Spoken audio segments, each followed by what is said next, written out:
Magandang araw po. Magluluto po tayo ngayon ng ginataang tilapia.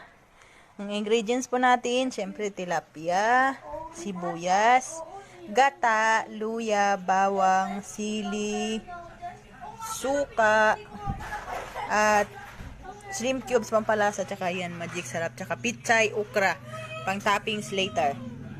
Paghaluin na natin.